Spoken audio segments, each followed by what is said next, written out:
खबर आगरा से, जहां मंगलम विवाह स्थल विनयनगर शाहगंज रोड स्थित संजय शर्मा शास्त्री के मुखारबिंद द्वारा भगवान श्री कृष्ण एवं रुक्मणी का विवाह कराया, जिसमें भक्तों ने बढ़ चढ़कर भाग लिया। और श्रीमद् भागवत कथा रुक्मणी का विवाह एक महत्वपूर्ण प्रसंग है, जिसमें भगवान श्री कृष्ण और रुक्मणी के विवाह की कथा वर्णित है। रुक्मणी विदर्भ के राजा भीष्मक की पुत्री थी और वह भगवान श्री कृष्ण की भक्ति थी। रुक्मणी का विवाह शिशुपाल से तय किया गया था, लेकिन वह भगवान श्री कृष्ण से विवाह करना चाहती थी। भगवान श्री कृष्ण ने रुक्मणी का अपहरण किया और उसे अपनी पत्नी बनाए। इस प्रसंग में भगवान श्री कृष्ण की महिमा और उनकी शक्ति का वर्णन किया गया है। रुक्मणी का विवाह भगवान श्री कृष्ण के साथ हुआ और वह उनकी पत्नी बन गई। इस विवाह के बाद रुक्मणी ने भगवान श्री कृष्ण के साथ सुखी जीवन व्यतीत किया और उनकी भक्ति में लगी रही। श्रीमद् भागवत कथा में रुक्मणी का विवाह एक महत्वपूर्ण प्रसंग है, जो भगवान श्री कृष्ण की महिमा और उनकी शक्ति का वर्णन करता है। आगरा से आरती यादव की रिपोर्ट।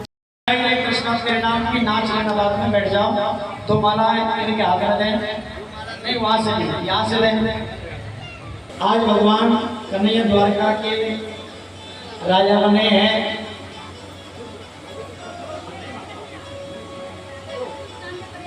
द्वारकाधीश बने। एक बार सभी लोग द्वारकाधीश भगवान का जयकार वक्त लगाएंगे। बोलिए द्वारकाधीश भगवान। मुन्नालाल भाई। मुन्नालाल जी, आज ये भागवत हुई है, आज एक प्रोग्राम क्या क्या हुआ है इसमें? ये आज जो प्रोग्राम चल रहा है ये हमारे संजय शास्त्री जी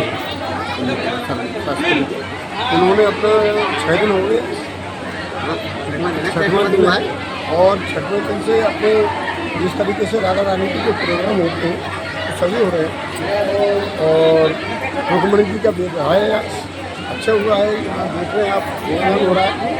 और इनके मुखार से संजय शर्मा शास्त्री जी से बहुत अच्छे प्रवचन होते हैं और अच्छी सुनाई जाती है सत्ता। इसलिए हमारे यहाँ कम से कम 251 सत्ता हो गई, बोधला क्षेत्र में ही हो गई है।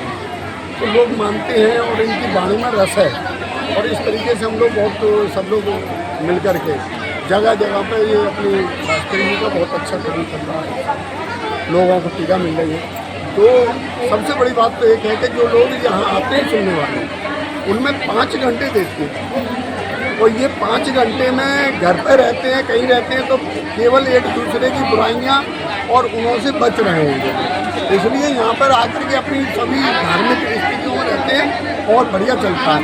सबसे मैं धन्यवाद दूंगा आप लोगों को कि ये हमारे जो शास्त्री हैं संजय शास्त्री जी, ये यहाँ की महिलाओं को, जेंट्सों को, सबको यही बताते हैं कि जो घर पर बैठेगा तो एक दूसरे की बुराइयाँ होती हैं, इनसे सबसे बचने के लिए ये बहुत बड़ा अच्छा सस्ता जो सत्ता हो रही है, भागवत हो रही है, कथा जो भी चलता है। तो इसलिए मैं आपसे आपके बहुत धन्यवाद है कि आप ये आकर के और इनका मनोबल बढ़ाते हैं।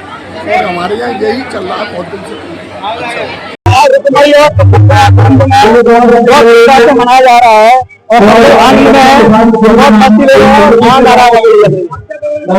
और रुक्मणी